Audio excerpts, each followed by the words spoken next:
Welcome to the Be Better podcast with Lee Barrison. True stories from Bakersfield's business owners and entrepreneurs. Lee is a local real estate broker that sold over 1,700 houses in almost 18 years. He is a husband, father, owner, and lead coach of Infinity Real Estate Services. And now it's time for the Be Better podcast. All right, guys. Hey, thank you so much for joining us for episode number 3 of the Be Better podcast, guys. I really appreciate everybody out there that's plugged into this podcast, and for anybody out there that likes this podcast, do me a favor and just write a quick review. Give us a 5-star rating if you can, if you like the podcast, because guys, we're trying to build an audience, a local audience, not a national audience, but a local audience in Bakersfield of local business owners and entrepreneurs, or people that are thinking about becoming a business owner, or people that are thinking about becoming an entrepreneur. This is the podcast I want you to listen to, because we bring nothing but the local small business owners and people out there that are really trying to crush it in business. And so today I have a very, very special guest with me today, Mr. Justin Yim. Hello, hi everyone. My name is Justin Yim with Lee and Infinity Real Estate Services. So Justin works as a real estate agent. He's our first agent that we've brought on because, as you know, agents are all independent contractors. So therefore, Justin is obviously his own business owner. Let's get started with the podcast. So Justin, tell me, where are you originally from? Well, I was born and raised in Los Angeles, California. I was born out there. So. Okay, good. So you're born and raised in LA, You tell us a little bit about the Watts riots. Well, okay, so it was the LA riots, 1992. I was about 2 years old, and that was when Los Angeles, Koreatown. There was a huge riot. A lot of business. You guys lived there, right? Yeah, we were living there. My dad owned a business out there, and huge riot happened, and my dad lost everything. And from that point, we had moved to Korea for a couple years. And then thereafter, we moved to Guam. It's like a small little island off the Pacific coast. And we lived there for a couple years. And then the year 2000, Y2K happened. And because I was a military base, my dad found that it was a good move to move back to Los Angeles. So we made the move out back to LA. And then I grew up there for a little while. And yeah. Very, very cool. That was my childhood right So you've been around a few different places while young, sure. Yeah. Okay, good, man. And you then basically your mom and dad split at some point in your life, right? Right. When I was like 12, my dad decided he had enough of what was going on, so he ended up leaving, split, and left my mom with a huge credit card debt, Western Union. He had put a market under her name, and just left her with the house payment, and she resented my dad and myself because I reminded her of him. So we had a very complicated relationship that may or may not have attributed to some of the negative things that I went through. But what's interesting is from the age 12 to 16. When I was about 16 years old, I had, gotten into smoking weed and hanging out with the boys, tagging, such as yourself. I was out there on the streets, graphing. That's why we get along so well. A little bit, right? And I really got into that for a little while. But when I was 16, I remember having a huge, bong session with the boys and, smoking a big load. And I remember walking out to the alley, and I got this phone call, right, from a 562 Long Beach area code. And boom, it's my cousin, right? And my cousin calls me up, and I hadn't seen him or talked to him in years, really. And he goes, "Hey man, I think you're old enough to know." I'm like, "What are you talking about?" And I'm just really, really high at the moment. I'm like, "What the hell?" And he's like, "The mom that you're living with right now isn't your bro mom, and your little sister is your half sister. You have a real mom and an older sister in Palmdale." And that's when everything connected. I was like, that's why me and my mom that I'm living with right now, we have such an issue. I mean, we're talking about like every other day we're getting into fist fights. You know, we're talking about ambulances being called. She didn't care about you. Yeah, You weren't a real child. You know, she blamed my dad for everything. You know, and I was the epitome of my dad, and you know that she just. Yeah, it was just the craziest relationship between her and me. Wow, bro, that's deep. Yeah, it was crazy. It was crazy. And, you know, that happened. And then that's when I moved out when I was like 16. And, you know, that's when I decided right then and there, you know what? Everything happens for a reason. Either I'm going to keep going down this path where, you know, I'm getting arrested, high-speed pursuit, you know, drugs being involved. I got arrested a few times for distribution of narcotics, you know, selling a lot of ecstasy pills and so forth, because that was a thing back then. And you know, I was just tired of it. I was tired of being that person, that kid, that type of person in society. So I decided to man up and get my act together. And that's when I got into sales. Yeah. I remember. You've never had a real job. No, when I was like 13, I sold ice cream at the Beverly Center. I mean, that was like the one 9-to-5 job that I did have. Sure. How long did that last? A year and a half. I was young, you know, first job. So. Okay, good. And so at 16, you actually moved out.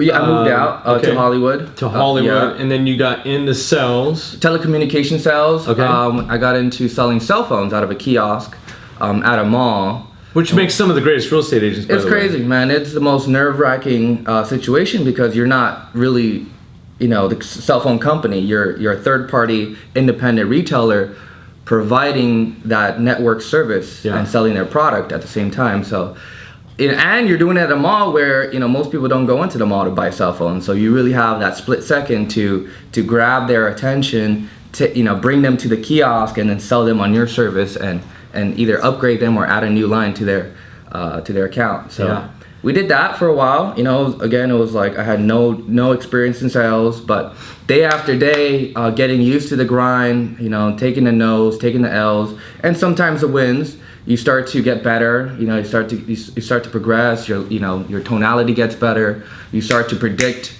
you know, people's reaction, and based on their reaction, you can respond better.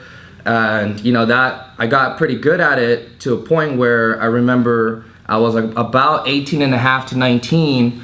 This guy who was suited and booted, you know, he looked like $1 million. It would look like $1 million and talked like he had $1 million as well. He came into my booth and was like, "Hey, you know, he was trying to buy a cell phone case off of me," and I was sitting down and, you know, I told him the price and he was trying to haggle with me. He's like, "Hey, I could go to downtown LA and get it for, you know, a lot cheaper." And I remember telling him, "Well, you can go down there. That's entirely up to you. But, you know, right here, right now, you know, I can give it to you for, you know, at this price with no tax. I mean, it's entirely up to you." And then, you know, we started engaging in a conversation. I, you know, got into his account, noticed that he had 3 lines that he uses. And I was like, "Hey, you can remove these 2 lines and then you still save a lot more money in the long run." And while I was doing that, you know, there was customers coming in and I was the only one working. So I'm on the phone with customer service, talking to him and then closing deals right in front of him. Wow. And he was like, "Whoa." You saw talent. Yeah, he saw, I mean, I don't know what it was that he saw, but he was like, "Man, you really need to join my company. We need people that can multitask like you on a high level." He's like, "I'm a traveling salesperson. I sell jewelry. I work with accounts like Zell's, K's, Jared's, and so on and so forth." He's like, "We're based out of New York. They give you about $2 million worth of merchandise, and you just have to go, you know, 1 month, 2 months, 3 months out of, you know, every quarter. And, you know, you're just traveling. They pay for your hotel. They pay for your gas, their airline fee. They pay for commission, and you had a daily rate of $120. So they give you the whole package. And it was like a, you know, dream that was presented to me, like the golden ticket from Willy Wonka. So I you know, I was like, "Man, this is it. This is what I want to do." And I remember getting connected to the manager or the account holder in New York, and we had a phone interview, and it was the saddest interview I ever had. I remember him telling me, you know, when you look at yourself in the mirror, you know, what do you see? What kind of flaws do you see? And me being 19, I was just like, I see no flaws. There's no, you know, there's nothing I can't do. And that's the wrong answer you could give because you're not humble, you don't have humility. And he didn't want to hire me because I have no experience at all in jewelry. And the traveling business is tough. It's not easy. It's not for someone who likes to be stable and who likes to be in a comfort. But you don't have any kids. You're not married, so. Yeah, but I was like 19. Right. You know, so for a month he ignored my call. You know, I would call him like every other day, leave him a voicemail. Hey, what do I got to do next? Who do I got to go see? What interview process do I need to go through in order for me to get that job? And for a month, he completely ignored me. And finally, on that last day of the month, he finally answered. He's like, you know what, kid, I like your persistence. If you come out to New York, I'll give you a real interview. And if we hire you, we'll reimburse you for your ticket. And I was like, all right, no problem. And a week later, I flew out there and got the interview. And they liked everything about myself. And they're like, all right, you're hired. Nice. And I stayed there for about a month and a half, in the office, learning about gold, platinum, silver, gemstones, diamonds, different shapes, different sizes. How do you value jewelry?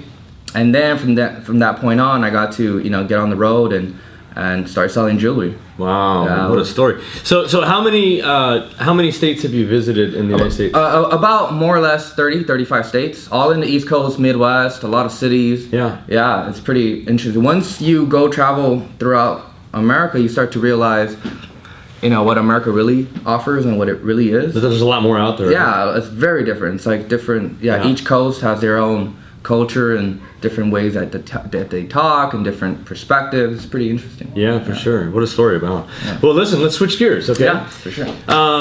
So you're 27? 27 now, yeah. Okay, good. So it's 27. We were in jewelry sales for a while. When did you decide to get involved in real estate? Because I think you did loans prior to, if I'm not mistaken, correct? So what happened was when I came back from jewelry, I decided to go into corporate, a Verizon corporation, and then that's when I stayed there for about a year and a half, and I was just selling cell phones, and I made about $80,000 that first year. Got into Winner Circle, I had a full access to climb the ladder through the corporate structure. But that's when I realized, I was like, hey, you know what? If I could do this, working here and making this much amount of money, and I wasn't really even trying. Like, what if I were to divert my attention to my own business and energy, and invest my own energy into myself and see what I could come up with. So that's when I decided to just quit my job and get into mortgages without even having my license. And I did that for about a year and a half, trying to get my license. I couldn't pass the NMLS test. Okay. I just couldn't pass for whatever reason. And then on my 5th try, that's when I met Luis Rodriguez from Intero, and then that's how I got. And then he brought you into the real estate world. Exactly. Okay, good. Yeah, and so real quick, guys, I want to stop there for a minute because I've known Juss for almost going on 9 months now. 9 months, and what I do know, I know one thing about this guy that I'm 100% sure about is that this guy does not freaking give up. I mean, he is extremely perseverant. And I mean, I tell you what, you could beat this guy like a circus monkey, and he's just gonna get up and keep on punching back. Right. That's right. Because I mean, let's keep moving forward now. Okay, so basically, you met Luis at Intero. How many months at Intero? About 6 months, 7 months. Okay, so you worked in Intero with Luis, who's a really good guy, by the way. He's a good guy. Yeah. But just things weren't. It wasn't. I don't know. For whatever reason, I wasn't finding success. During that time too, I was coming off of, my addiction to cocaine, and I remember this was like 2016 or 17, I forget. But for years I was just battling that addiction. I just couldn't stop. I couldn't get that itch out of my life. I don't know what it was. It just consumed me. And by the way, you were sleeping in your car. Well, I had to do that, right? I had to decide right then and there. Either I'm gonna die getting high, or I need something to just come punch me in my face and wake me up. Yeah. And that's when I decided, you know what? I'm gonna drop everything I have and go into my car and sleep there, and then still pursue doing sales, whether it was in mortgages or real estate. I just knew I couldn't go back to that 9 to 5, and I knew that if I didn't make any sudden changes, it wasn't going to push me to move forward. How many months did you sleep in your car? It was about 3 months straight. I tinted the windows. The front windows? Yeah, the front and back. It's still completely black, right? Tinted that, and then I would just park next to, Santa Monica Pier, or, I'd go to the mountains and just, sleep under the moon. I would travel a lot, go to the Mojave Desert, and just really find myself. It was just, I think it was the happiest moment that I had in a very long time. Very humbling too. Very humbling. Yeah. Very humbling. It reminds you of who you really are and what you need to do on this earth. Yeah. You really center yourself, and that's how I kind of got over it. And then, and then coming off of that and going into real estate, I lost my confidence completely. Just waking up to reality, I couldn't adjust. It took me a year and a half of being sober to really just get back to normal in a sense. Mentally, everything, physically, too. Everything. Yeah. It was insane. I couldn't be myself for the longest time. So, how did you get through that? Like, how did you? I mean, I have no idea. Was it just time? Time, working out, staying positive, and staying on. I don't know, just having that faith, having that full dedication to what you're going to do in your future. It's not about what's happening now. It's about what's gonna occur in the near future. As long as you get through this hurdle, whatever it is, And I always knew that if you're not moving on to the next chapter of your life, it's because you haven't learned the lesson that you're currently in. You haven't learned it. That's why you're not able to move forward. You don't have the keys to unlock the next mystery. And that's when I finally, I guess in a way, I finally had enough of that, and that's where I met you. So I got a call out of the blue from you. Yeah. I was sitting on my couch in the office, and then you introduced yourself to me, and you. When was that? This was like right before New Year's. I remember this. It was like clearly. December or something? It was late December. That's when I was like, man, New Year's is coming up. It's right around the corner. Yeah. I can't keep doing this. Because at that point, I was, I would wake up at 5 o'clock. I would go work out, get to the office by 7, and then work till 5 o'clock. And then after 5, I would drive all the way to Beverly Hills and start Postmates. It's like Uber Eats over here, right? Okay. And I would just deliver food all around Beverly Hills until like 11 o'clock. And then go back to the office in the morning. Yeah, and then I did that for about 4 months, trying to just stay alive. And I was like, man, I can't do this no more. I was like, I can't, and that's when I was like, you know what, I remember watching a podcast with Colton Lindsay, and I was like, man, this is the guy that I need to work under. This is him. Like, I've had a lot of people in my life, a lot of role models and mentors in my life that really got me over to the next stage in life, and you resembled that, and that's why I was like, man, I gotta just focus on this guy. That's cool, man. And then I gave you a call, and you said all the right things on the phone too. You said everything I needed to hear. Yes. And that's why I was like, all right, cool, I'm ready to go. And then.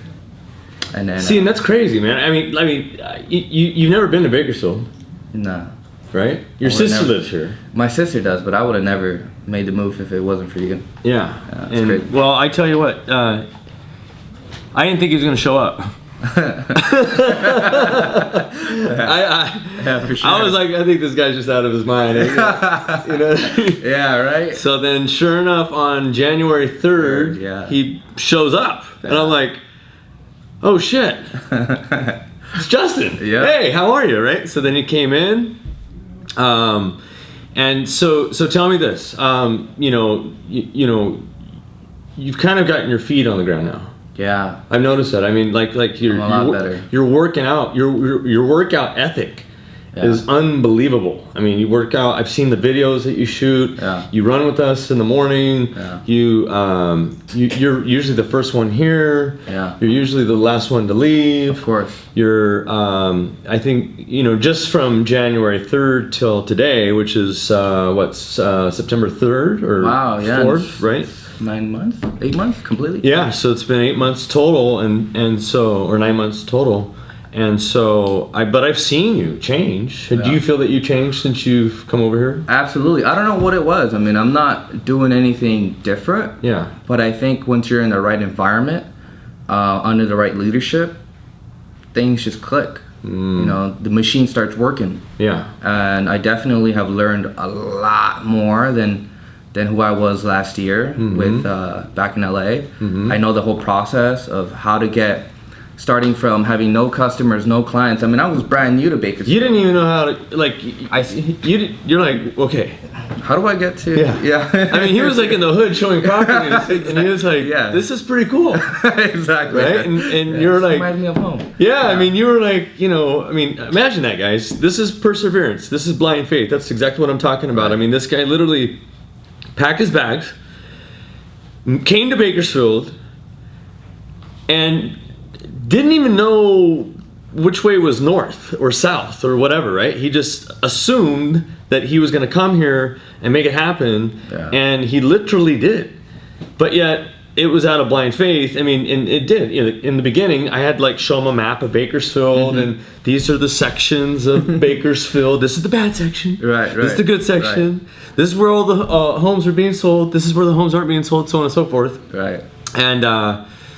And so, but you adapted, and you adapted quickly. Yes. And I've seen a dramatic change in everything that you do. You know, from your the way you walk, the way you talk, the way you know everything. You know, your tonality, your body language. I can see the confidence in you. Yeah. You know, because I did see an unconfident Justin when he showed up on January 3rd. For sure. You know, and so tell me, like, you know, since you've been with Infinity for almost a year now. Yeah. Or going on a year. Yeah. Like, what has been your experience so far? You know, I mean, it's been fantastic. It's not the company, it's you though. You know, you have you're the True. one that put the action into place. Right. It all starts with yourself, right? That's why I do work out, and that's why, you know, I do wake up early in the morning, because I feel like those are minimum requirements. Yeah. If you can't even accomplish that, how are you gonna be successful in the external world?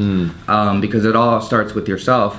But however, you know, going from a brokerage that didn't provide the training or didn't have necessarily the broker in place to answer those questions that you might have, and starting new, you have a lot of questions and a lot of variables that come into play, and if you don't have the responses or the answers to those problems, and no one to help you answer those problems, then you can't. It really puts you in a bad position and makes you look bad too. So you being here present and being able to answer those questions and to provide that structure and that example, I think that was huge. For you to be here and to lead and to take charge and to provide that example for others that they can do what you've done. I think that holds a lot of weight, and that really gave me the motivation to persevere even harder and to accomplish whatever it is I need to do, because I knew I was in the right place. Yeah, that's awesome, dude. So you've been here for 9 months now, and why don't you tell everybody out there like what your production's been like in a brand new town, not knowing anybody, so on and so forth. Well, in about 9 months, I was able to close 12 deals. I have about 3 listings, and I have active buyers and sellers that I'm working on about 4 to 5. That's ridiculous. Yeah, I mean, that's pretty gnarly. Yeah. Okay, so let's switch gears here for a minute, right? Yeah. But there's a lot of struggling entrepreneurs out there. Yeah. There's a lot of struggling real estate agents out there that might be listening to this podcast. What would be some sound advice that you can give them in order to, I mean, just based off your story, based off your perseverance, you know, what would be some sound advice that you can give to them to where they may get like an aha out of this conversation? I would say, depending on what you're doing, depending on what kind of business you're in, truly go inside yourself and figure out what you're willing to give up, willing to sacrifice, and grind like there's no other reason, there's no other option to just, you know, battle through whatever it is you need to get through. And you know what? Don't be afraid to fail. Welcome it, if anything. You know, welcome the stress, the trouble, everything that's coming into play. Just get it done now so that you can reap the rewards later. And find yourself a mentor. Find somebody that you can really, that you can put your life you could give your life to, and you can trust that person. Because if you don't have that mentor and you're trying to learn by yourself and make all these mistakes, I mean, you're just kind of, walking into the jungle blindly, with no ammunition, with no weapons. So let's talk about that for a minute, because yesterday on a podcast, a mentor was brought up. Yeah. That was the last thing that was said was, you got to get yourself a mentor. I have mentors too. Yeah. And they're extremely important. Mm-hmm. What's important about having that mentor in your life? They have a deeper insight on what you're doing and what you're like, what stage of your business you're in, and they're able to get you out of that stage by providing the experience and wisdom that it might take you a month to a year or years to learn that mistake, but when you have a mentor, they can guide you out of that and get you into the next phase, and you don't have to spend all that time making those mistakes. So it kind of expedites the process. The process a little bit. And a mentor is somebody out there that you should obviously trust, right? Yeah. And somebody who maybe has already done or made those mistakes for you. Exactly. Right? So that way you can learn from them. But also he mentioned failure, guys, and that's something that we condone. And I condone, because I tell you what, I have always been about trial and error. I've never reading something in a book has never been applicable in my business. Mm-hmm. And so I mean, my failures are actually something that I embrace, something that I'm glad it happened. Mm-hmm. You know what I mean? Whether it be the bad or the good failures, it doesn't matter. Right. It happened. I survived. Exactly. I can live another day, and I'm not going to do that again. Right. You know what I mean? Good, man. So let's just wrap this one up, okay? So, any last words out there? I mean, if you were to talk to, say there was an agent, say you were talking to yourself right now, and from a year ago. Yeah. What would you tell yourself? Hurry up and join Infinity. and just, find yourself a mentor and just stick to it and listen to the wisdom that you're gonna get, and don't create doubt. Just don't doubt yourself, and just know that as long as it makes sense here, it makes sense here. And if you can just find unity and complete it, you'll be fine. Just find happiness within yourself. So find happiness in your soul first. Yeah. And then the mind will follow, right? Yeah. Okay, good. All right, guys. Well, that's a wrap. I hope you guys enjoyed this Be Better podcast with Justin Yim. Do me a favor, Justin. Since you work here, why don't you at least tell everybody how to get a hold of you in case somebody is looking for a local real estate agent that might want to, Yeah, so my phone number is 661-544-9404. Also, my email is realtor.yim@gmail.com. Okay. Very good. Justin, thank you so much, dude. Thanks, Lee. Thank you. Appreciate it. Bye, guys.